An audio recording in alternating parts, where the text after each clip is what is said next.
Voilà, bonjour tout le monde. Alors j'espère, on sait que vous êtes nombreux déjà à vous joindre à nous. Et je me présente donc Caroline Deguire, la présidente directrice générale de la Chambre de commerce et d'industrie de Laval. Et il me fait plaisir d'être accompagnée aujourd'hui avec notre ministre du Développement économique et des langues officielles également, Mélanie Joly. Bonjour. Bonjour Caroline, ça fait plaisir.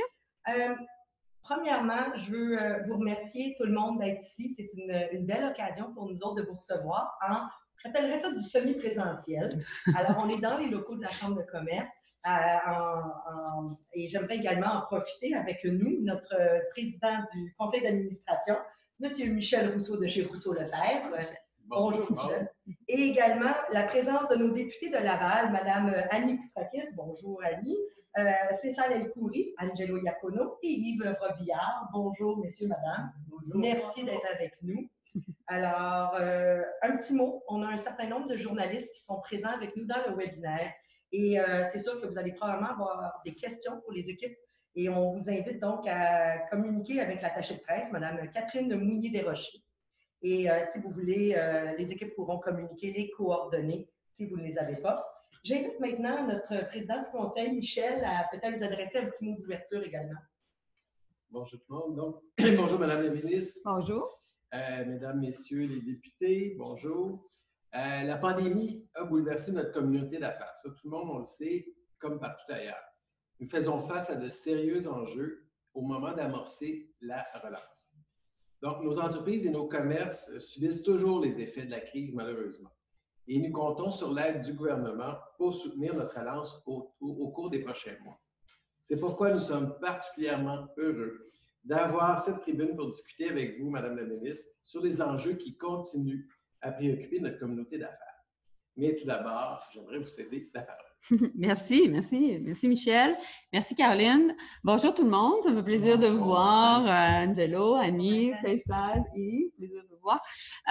Mais écoutez, je suis ici avec vous aujourd'hui parce qu'il y a quand même 4 députés qui ont voulu faire en sorte de défendre l'importance des entreprises lavalloises et de la nécessité d'investir dans nos entrepreneurs. Alors, merci pour votre leadership et votre travail. Ça fait plaisir de travailler avec vous. Donc, aujourd'hui, notre objectif, c'est de pouvoir offrir des solutions à nos entreprises, à nos entrepreneurs. On sait que la pandémie a frappé durement toute la réalité de nos entrepreneurs. On sait que notre quotidien a été bouleversé, mais que non seulement la pandémie a frappé, mais elle a laissé des traces dans la mesure où il y a une crise économique qui a été malheureusement créée.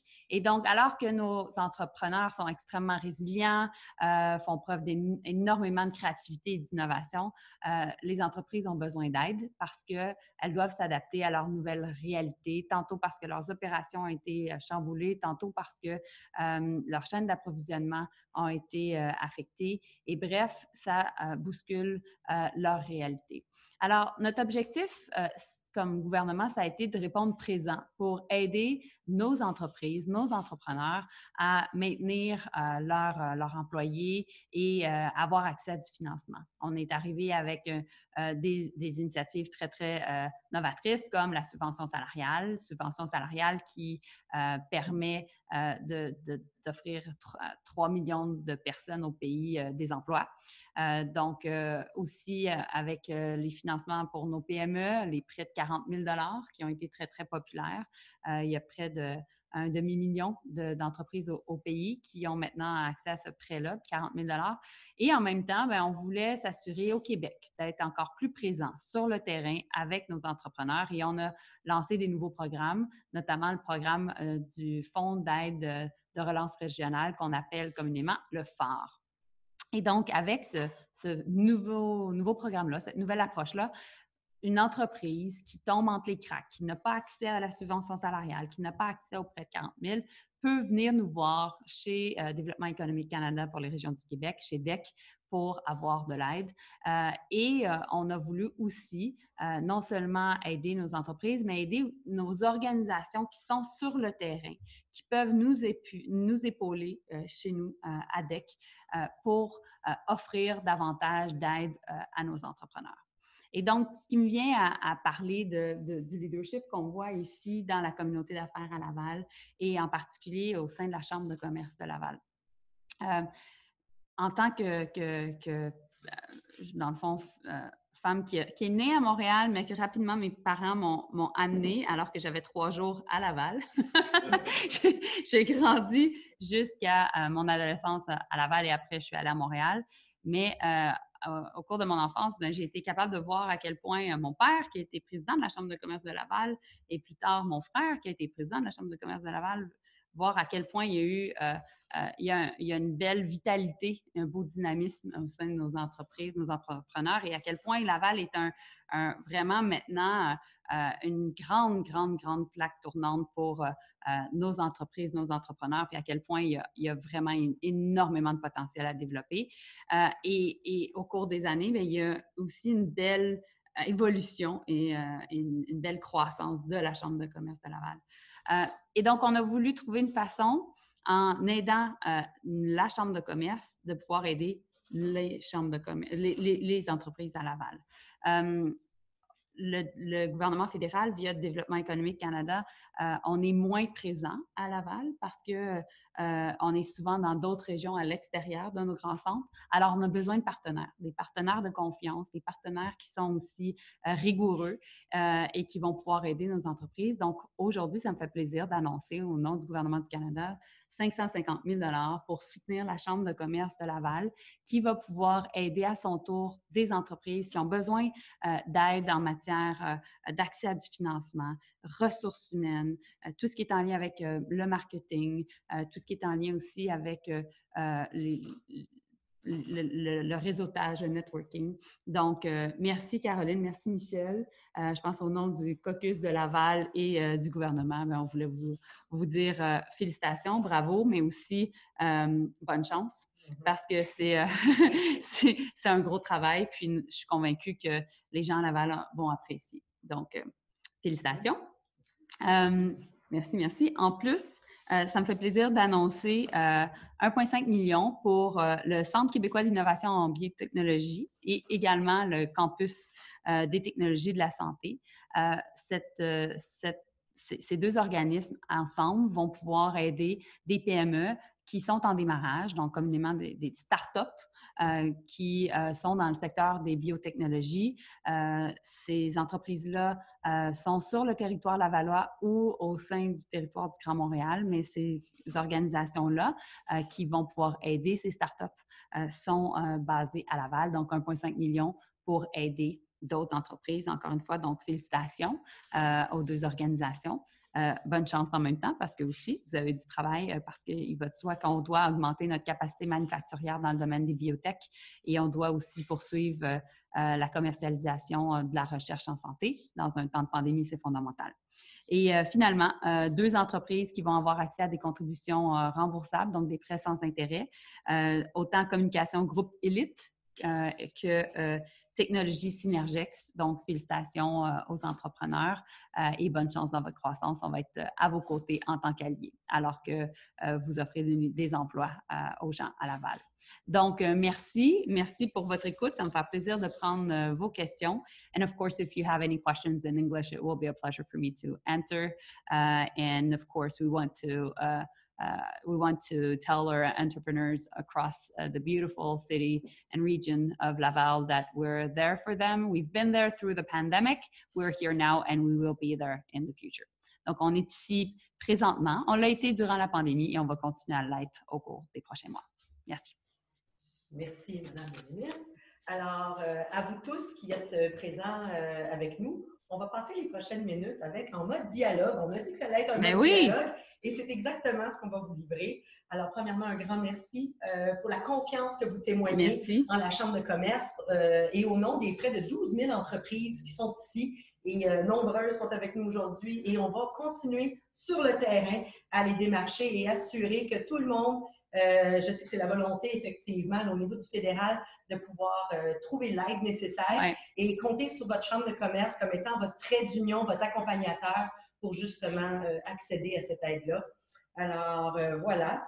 J'avais quelques questions qui m'ont été posées et on invite les gens qui ont des questions dans la zone de chat On vous invite donc à vous présenter si vous le souhaitez, à poser vos questions, parce que si jamais on n'a pas la chance de pouvoir arriver à l'ensemble des questions, on aura au moins, on fera un suivi avec vous au courant des prochaines heures, des prochains jours. C'est bon. Alors, il y en a une ici qu'on voulait démarrer. Alors, j'essaye de... pas les lunettes.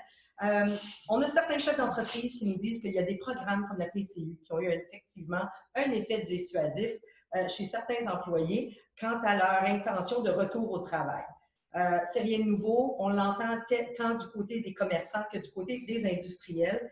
Comment pouvons-nous nous assurer que nos entreprises vont avoir la main-d'œuvre nécessaire pour justement pouvoir assurer leur reprise et la reprise de leurs activités et de leurs commandes? Bon. Caroline, tu as 2 paires de lunettes sur la tête. C'est mon Puis juste derrière, il y en a une autre paire. Fait que si tu as besoin, tu... Donc, pour la PCU, bon, différentes choses. Premièrement, on sait que la PCU était nécessaire lorsque le confinement a commencé parce qu'il y a plusieurs personnes qui ont perdu leur emploi. Peu à peu, la subvention salariale est arrivée et il va de soi que ça a permis à plusieurs entreprises de réengager leur monde. Et on sait très bien que la PCU doit être remplacée et c'est pour ça qu'elle va être remplacée au cours du prochain mois. On va arriver avec 3 nouvelles prestations. Prestations pour les personnes qui tombent malades, donc prestation de maladie, 10 jours de maladie pour ceux qui auraient la COVID, par exemple. L'autre, c'est pour une prestation pour les proches aidants, les personnes qui aideraient des personnes malades, ou si jamais il y a un confinement encore, si les écoles referment à ce moment-là, les parents qui doivent rester à la maison pourront avoir accès à cette prestation-là. Et finalement, une prestation pour les personnes qui sont travailleurs autonomes et qui ont perdu leur contrat étant donné le fait que dans certains secteurs, il n'y a malheureusement pas de contrat qui se donne. Le montant est à 400 $ par semaine. Et puis, sinon, bien, ce sont les personnes qui, dans le fond, sont sur l'assurance-emploi et vont retourner sur l'assurance-emploi. Donc, l'objectif de ces mesures-là, c'est d'assurer un filet social tout en s'assurant qu'il y a un incitatif de retourner au travail. Je pense que comme gouvernement, on doit s'assurer de valoriser le travail parce qu'on sait qu'il y a une forme d'honneur, il y a une forme de comment je peux dire, de confiance associée au fait qu'on a un travail, ça nous valorise et nécessairement, ça permet de mettre de la nourriture sur la table, payer notre loyer, payer notre hypothèque. Et donc, c'est certainement l'objectif du gouvernement de permettre ce retour-là au travail de façon sécuritaire et nécessairement relancer l'économie. Merci de la réponse. Merci. La seconde question, M. Michel Rousseau. Une question sur le développement durable et la relance verte. Oui. Donc, le gouvernement nous avait parlé évidemment d'un trio de ministres qui travaillaient sur un plan en ce sens. Donc, l'année 2020, évidemment, devait être l'année de l'environnement. Et votre gouvernement prévoyait faire de l'économie un levier important de la lutte au changement climatique. Oui. Est-ce que la crise actuelle compromet le plan d'accompagnement des entreprises dans le développement commercial et la transition énergétique qui doit se faire? Et quels sont les leviers locaux qui permettraient d'inciter les entreprises canadiennes à faire un virage éco-responsable, structurant, et comment seront-ils utilisés? Bien, il va de soi que la pandémie a fait en sorte de nous offrir une opportunité de changer les choses et de saisir cette occasion qui est historique de pouvoir justement épouser ce virage vert là, qui est fondamental. Donc, le premier ministre l'a déjà dit dans le discours du trône du 23 septembre prochain, la relance verte va être non seulement mentionnée, mais au cœur du discours du trône, parce qu'il va de soi qu'on doit aider monsieur, madame, tout le monde à adopter des comportements qui ont moins d'impact sur l'environnement, mais aussi nos entreprises. Encore hier soir, très tard, j'avais une conversation avec mon collègue, le ministre de l'Environnement, Jonathan Wilkinson, qui s'est vu confier le mandat par le premier ministre de travailler sur ce nouveau plan de relance verte, et je lui ai parlé de l'importance des PME. Parce qu'on ne peut pas penser qu'il peut y avoir une transformation de notre économie et de notre politique industrielle sans penser qu'il faut absolument que nos PME soient de la partie. Chez DEC, on aide déjà beaucoup d'entreprises. On a des fonds pour permettre aux entreprises, surtout dans le domaine manufacturier, de diminuer leur impact environnemental, que ce soit dans l'économie d'utilisation, par exemple, de l'eau ou diminution d'émissions de gaz à effet de serre. Mais je pense qu'on peut faire plus, puis on veut faire plus. Donc, certainement, pour ma part, c'est un objectif aussi. Ça va être de pouvoir outiller nos PME à faire ce virage-là. Merci beaucoup. Je crois que pour Maître Cindy Gabriel, je pense que c'était…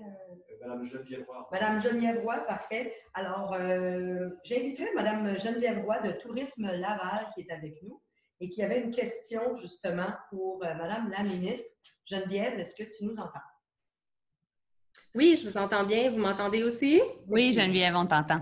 Excellent. Donc, bonjour Madame la ministre. L'industrie touristique lavalloise, comme vous le savez, c'est 200 entreprises qui performaient excessivement bien. On avait le vent dans les voiles avec une croissance de 3,6 % de l'achalandage touristique, le meilleur taux d'occupation hôtelier au Québec atteignant 80 % en 2019. On a accueilli 1,8 million de touristes, dont 40 % des touristes à Laval provenaient de l'extérieur du Québec. Là, la crise est arrivée, tout s'est arrêté. Vos programmes sont essentiels. On vous remercie. Vous soutenez bien déjà l'industrie touristique. Vous avez donné d'ailleurs 7 millions à l'Alliance de l'industrie touristique dernièrement pour soutenir la mise aux normes, aux mesures sanitaires. Vous soutenez aussi beaucoup les efforts collectifs dans les programmes marketing. Toutefois, les enjeux sont nombreux pour nos hôteliers. Vous savez, en ce moment, 85 % des emplois en hôtellerie sont en ce moment arrêtés. Nos musées, nos festivals l'ont très dur. Et ce qu'on vous demande en ce moment, l'industrie touristique, c'est des mesures de soutien aux frais fixes, la prolongation de la subvention de la SUC, justement, jusqu'à l'été prochain serait bienvenue. Et peut-être l'élargissement au programme d'admissibilité au phare dont vous mentionniez tantôt, qui est bienvenu, mais qui pourrait être adapté. On vous remercie déjà pour tout ce que vous faites, mais nos défis sont nombreux, donc voilà nos demandes. Bien, merci Geneviève. Écoute, je le sais que le secteur touristique va vraiment pas très bien parce que, surtout à Laval, dans un contexte où votre spécialité, c'était le tourisme d'affaires, avec les congrès, puis là, avec les mesures de distanciation physique, ça fait en sorte que c'est plus difficile. Et donc, ça affecte autant nos salles de réception, ça affecte notre centre de congrès, ça affecte également les hôteliers, puis tous les restaurateurs, etc. Donc, c'est sûr que, bon, la subvention salariale est une façon d'aider. Aussi, on est arrivé, puis on a encore soutenu récemment des groupes hôteliers ou des groupes qui ont des salles de réception à Laval parce qu'ils avaient besoin d'accès à des liquidités. On a offert des prêts sans intérêt via le programme du phare. S'il y a d'autres personnes, d'autres groupes qui ont besoin de financement, on est là, on peut aider, mais très certainement, il va de soi que, alors qu'on a une approche qui était très agnostique au niveau des industries, donc on aidait toutes les industries de façon égale. Je pense qu'on voit qu'avec la pandémie, il y a des industries qui sont plus affectées, particulièrement celles du tourisme. Puis, ça me fait plaisir de travailler avec la nouvelle ministre des Finances puis le premier ministre sur des solutions. Merci beaucoup pour votre considération. Merci. Bon, on a une question également. On m'indique que Madame Maître Cindy Gabriel, on va donner le micro. Alors, Cindy Gabriel est également notre présidente de la relève d'affaires à la Chambre de commerce. Cindy, est-ce que tu nous entends? On va tenter le micro à nouveau. Oui, allô, est-ce qu'on m'entend? Oui, allô, Cindy, on t'entend. À toi la parole, Cindy, pour ta question. Oui, alors bonjour, donc Madame la ministre, oui, en effet, Cindy Gabriel, notaire et présidente de la relève d'affaires de la Chambre de commerce et d'industrie de Laval, et j'en suis très fière de représenter cette belle relève. Et je suis contente de vous entendre aujourd'hui parce qu'on s'était parlé la dernière fois le 16 mars dernier, au début de la pandémie. Oui. On avait beaucoup d'inquiétudes, les jeunes chambres de commerce et les ailes jeunesse, on était tous regroupés pour cette conférence téléphonique organisée par le RJCCQ. Oui. Vous avez lancé à cette époque un message d'espoir. Puis je suis contente de voir un peu l'évolution aujourd'hui des aides apportées et tout ça. Mais là, dans le cadre d'aujourd'hui, de la rencontre d'aujourd'hui, j'avais une question en fait, pour le contexte actuel. On parle en fait beaucoup des achats locaux, d'achat local et de développement des commerces de proximité. Ouais. Et comme vous savez, ici à Laval, à la Chambre de commerce et d'industrie de Laval, nous avons le programme qu'on appelle Prox Commerce. Et j'aimerais savoir comment est-ce que votre gouvernement entend favoriser davantage les petits commerçants, les petites entreprises, les produits canadiens, québécois, achat local, comme on dit. Et aussi, qu'allez-vous faire pour aider les jeunes entrepreneurs aussi, les jeunes entrepreneurs, la relève d'affaires et les jeunes professionnels. Donc, c'est ce qui susciterait mon intérêt un peu aujourd'hui à vous entendre. Oui, bien, super bonne question, Cindy, parce que, en effet, lorsqu'on regarde ceux qui ont été très affectés par la crise, c'est sûr qu'on a eu plusieurs petits commerces qui ont été affectés. C'est clair que Faisal, Yves, Annie et Angelo et moi, on l'a entendu beaucoup, que ce soit dans le domaine des services, donc tout ce qui était physiothérapie, massothérapie, esthétique, etc. Il y a plusieurs de nos petits commerçants qui étaient très, très affectés, dans le domaine de la restauration aussi et du commerce du détail. Une des choses qu'on essaie de regarder pour le commerce du détail, c'est comment on peut aider nos entreprises à avoir peu à peu accès à une vitrine en ligne. Donc, pour aider le commerce électronique, pour qu'ils puissent s'outiller, puis qu'ils puissent avoir des revenus qui soient générés par le fait qu'il y a de l'achat en ligne. On a fait un partenariat en Ontario avec les chambres de commerce de l'Ontario là-dessus, qui est devenu extrêmement populaire. Donc, comment on peut le faire au Québec? C'est certainement une question que je me pose, puis c'est une des priorités que j'ai exprimées à mon équipe. L'autre chose aussi, ce qu'on fait pour nos petites et moyennes entreprises, c'est certainement d'avoir le prêt de 40 000, la subvention salariale, puis s'ils n'ont pas accès, qu'ils viennent nous voir chez DEC, puis on va pouvoir aider. Mais au final, je pense qu'on est fiers de nos artères commerciales, on est fiers de nos petits commerçants, puis il faut aussi se responsabiliser pour y aller, les soutenir, comprendre qu'à chaque fois qu'on achète, bien, en fait, on a un impact directement sur leur vie. Donc, si vous avez un projet en tant que relève d'affaires à Laval, bien, nous, ça nous ferait plaisir de faire la promotion de ce projet-là, puis de travailler tout le monde ensemble pour vous soutenir parce que c'est sûr que c'est très, très important, puis c'est une façon d'aider nos commerçants à traverser la crise. Donc, continue ton bon travail. Je vous remercie beaucoup. Merci beaucoup, Mme la ministre. Merci. On a également des questions qui commencent à arriver. Alors, on va arriver à la portion un peu plus, sans arriver open mic. Là, je pense qu'on est capable d'avoir on est capable de prendre un open mic. D'avoir effectivement quelque chose d'intéressant. L'ensemble des députés et Mme la ministre et son équipe nous ont tous exprimé qu'ils voulaient vraiment vous donner la parole, ce dialogue-là, pour que vous puissiez, chers entrepreneurs, être en mesure de pouvoir témoigner et qu'on puisse être à l'écoute tous ensemble à la Chambre de commerce et avec les partenaires de Développement économique Canada, mieux comprendre comment est-ce que vous avez vécu cette pandémie-là, comment est-ce que vous êtes en train de vous relancer. Et on a besoin de savoir ce qui suit. Qu'est-ce qui vous manque actuellement pour pouvoir poursuivre? Parce que nous autres, on va être sur le terrain et on a besoin justement que l'ensemble des personnes puissent être témoins. Alors, la question qu'on vous pose est la suivante. Comment est-ce que vous l'avez vécu et de quoi avez-vous besoin? Que vous soyez en commerce, une entreprise de service ou un industriel manufacturier, la parole est à vous. On vous demande de lever la main, d'écrire votre question et on va pouvoir passer aux questions. On en a une actuellement et j'ai de la misère à lire, même si c'est des gros écrans. Alors, j'ai Lorenzo Marandola. Alors, Lorenzo, on vous passe la parole pour votre question ou votre témoignage. Alors, merci. La parole est à vous. Bonjour, est-ce que vous m'écoutez? Oui, on vous entend. Là. Excellent. Merci beaucoup d'avoir pris le temps de faire cette conférence. C'est très apprécié. Nous, on est M1 Composite, on est dans le domaine de l'aéronautique ici à Laval. Côté de l'aéronautique, on a été frappé très, très dur sur l'élément vu que nos clients, c'est Air Canada, WestJet, Air Transat et tout.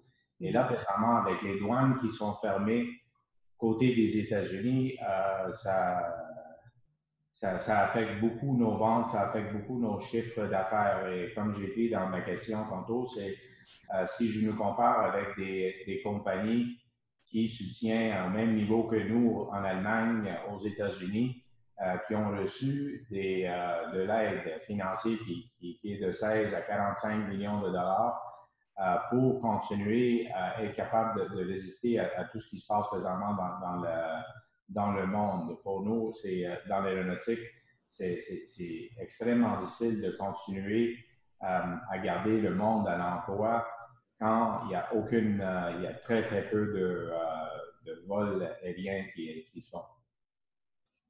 Oui, merci Lorenzo. C'est une très bonne question parce qu'on le sait, tantôt j'ai parlé du secteur du détail, secteur touristique, mais c'est sûr que le secteur aérien et aéronautique est très, très affecté par la pandémie. Et donc, on essaie d'agir de différentes façons, que ce soit au niveau, dans le fond, du transport régional, on travaille sur des solutions, mais ultimement, il faut que nos grandes compagnies comme les Bombardier, comme les Pratt & Whitney puissent avoir accès à des contrats, alors même que le transport aérien est un petit peu en forte diminution partout à travers la planète. Donc, moi, je suis très ouverte à avoir des conversations avec vous, avec toutes les associations qui représentent les gens dans le domaine de l'aéronautique pour trouver des solutions qui sont un petit peu plus pointues. Comme je disais tantôt, à date, on a une approche pour tous les secteurs. On appelle ça agnostique. Donc, tous les secteurs pouvaient avoir accès à du financement, à des aides gouvernementales. Maintenant, on voit peu à peu qu'on doit être un petit peu plus ciblé parce qu'il y a certains secteurs qui sont plus affectés que d'autres. Et donc, l'aéronautique en étant un. Et je pense que, Lorenzo, ça vaut la peine de travailler avec aussi le groupe qui est très organisé là, pour parler au gouvernement aussi sur les questions de l'aéronautique. Puis je suis convaincue, je ne sais pas si tu es un fier citoyen de la circonscription de Angelo, mais aussi ça fait plaisir de travailler avec ton député ou tes députés pour justement qu'on puisse lancer cette conversation-là au sein du Caucus du Québec parce qu'on sait que l'aéronautique, c'est la force du Québec puis on doit défendre le secteur. Alors, c'est définitivement une fierté. On parle d'être un peu plus ciblé également sur certaines des interventions dans des secteurs particulièrement touchés. La culture en est un. Et j'ai justement M. David Latourelle de Cavalia et Lumi qui souhaiterait prendre parole et témoigner un petit peu de ce qu'il a vécu. Alors, David, est-ce que vous nous entendez? La parole est à vous dans quelques instants. On va vous demander d'allumer votre micro. Vous m'entendez? Bonjour, David. Oui, bonjour, vous m'entendez bien? Oui. Oui, bonjour. Alors, premièrement, merci à la Chambre de commerce, aux députés d'avoir organisé ça et merci à la ministre Joly de cette conférence ce matin. C'est très apprécié. Alors, ma question est la suivante. Là. Laval, on le voit bien, là, se développe une identité touristique et culturelle unique. Je pense qu'il y a beaucoup d'effervescence à Laval. On voit dans le fond une offre touristique, culturelle au niveau des attraits qui se distingue maintenant des offres qui étaient plus traditionnellement offertes à Montréal. Et donc, ça soulève la question de l'aide qui peut être octroyée, dans le fond, à préserver puis faire grandir cette identité-là unique à Laval, là, au niveau des attraits.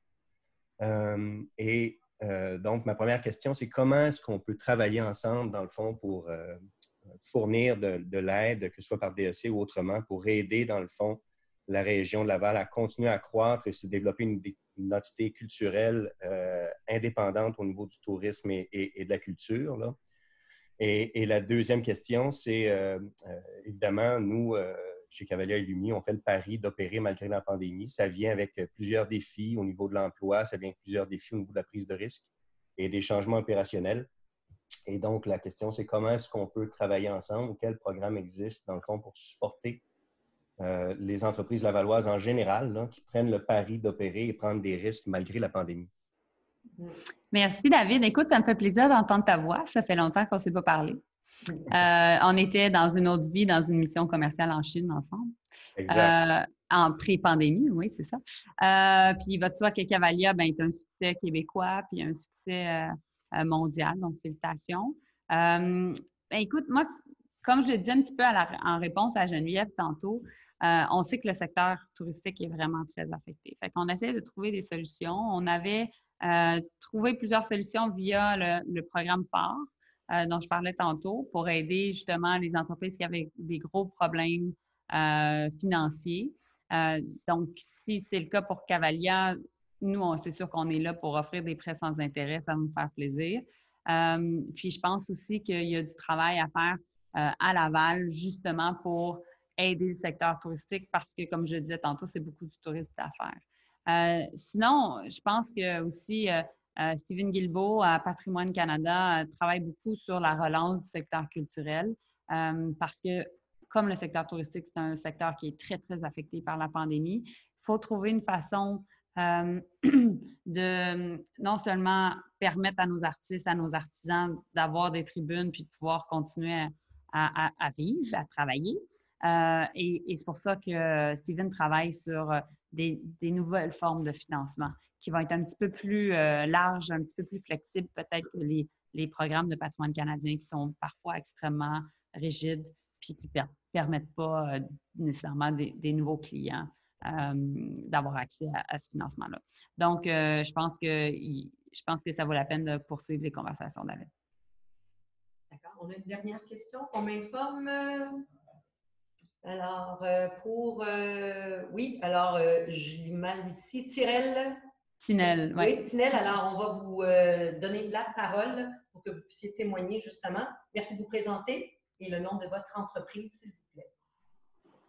Bonjour, Madame la ministre. Bonjour. Bienvenue à Laval. Merci, content d'être de retour. Et vous êtes de quelle entreprise? Merci, mesdames. Merci à nos députés. Merci d'avoir organisé cette belle conférence. Plaisir. Beaucoup aimée, je pense, par nous tous les Lavallois.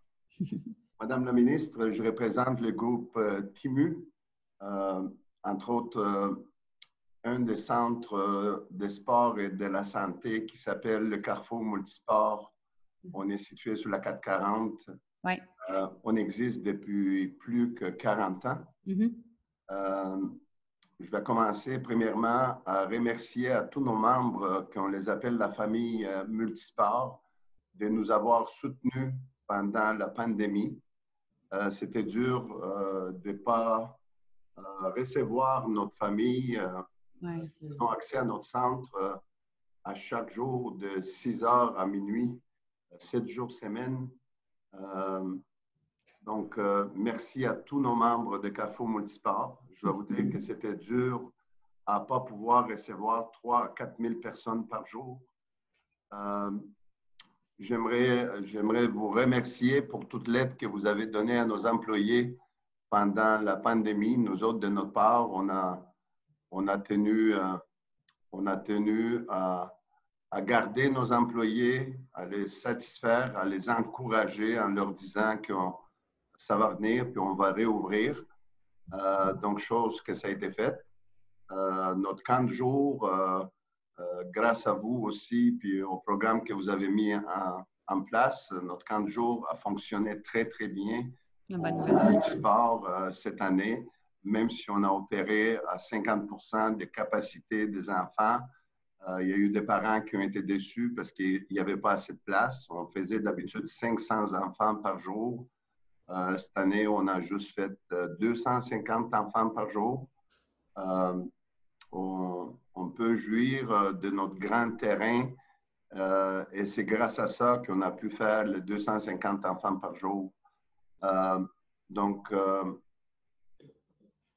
en rentrant un petit peu dans le monde d'affaires puis dans les demandes ou suggestions que j'aurais à vous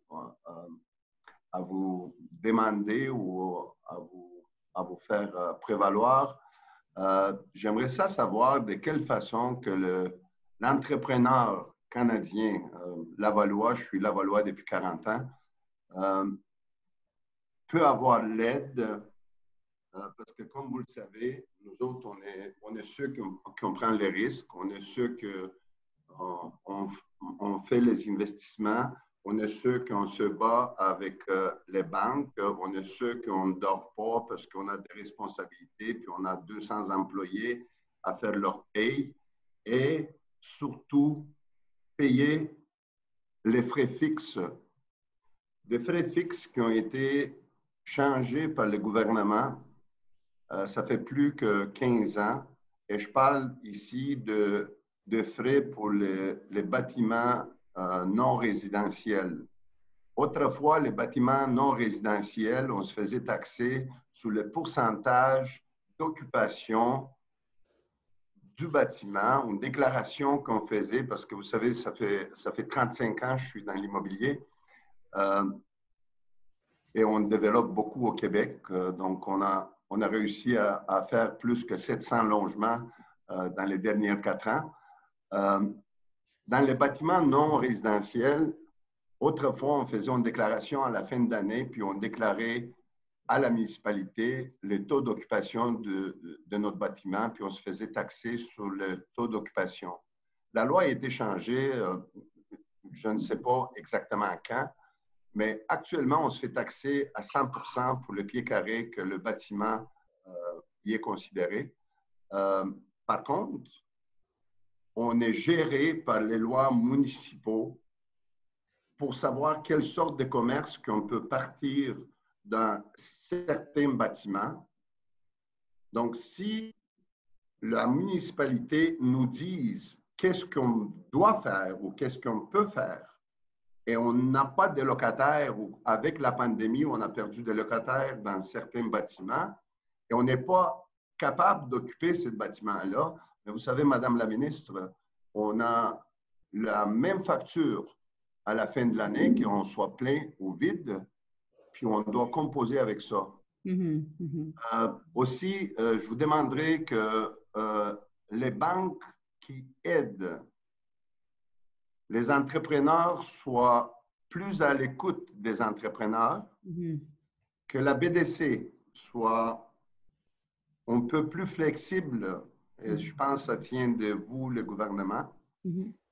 Et on vous demande de quelle façon, surtout la taxation. Je pense que c'est un problème à travers le Québec actuellement, puis c'est peut-être un problème encore plus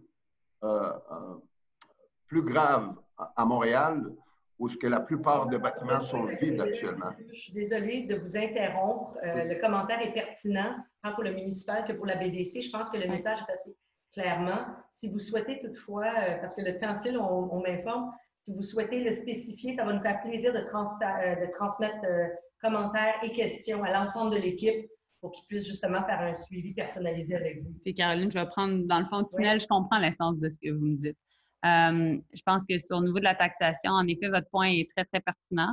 C'est le genre de commentaire que nous, en tant que politiciens, on doit entendre parce que vous vivez cette réalité-là. Puis, dans le fond, il y a des lois, des règlements qui sont là, puis parfois qui peuvent être moins adaptés en temps de pandémie que normalement. Ça fait que ça me fait plaisir, puis je suis convaincue que mes collègues vont être d'accord de parler de cette question-là au maire de Laval, puis aussi au ministre de l'Économie, Fitzgibbon, qui est en charge de ces questions de taxation-là. Fait que c'est la première chose. Deuxième chose, au niveau de la BDC, dans le fond, ce que vous me dites, c'est plus de flexibilité, ça serait mieux parce que vous avez des enjeux de financement. Ça, je vous entends.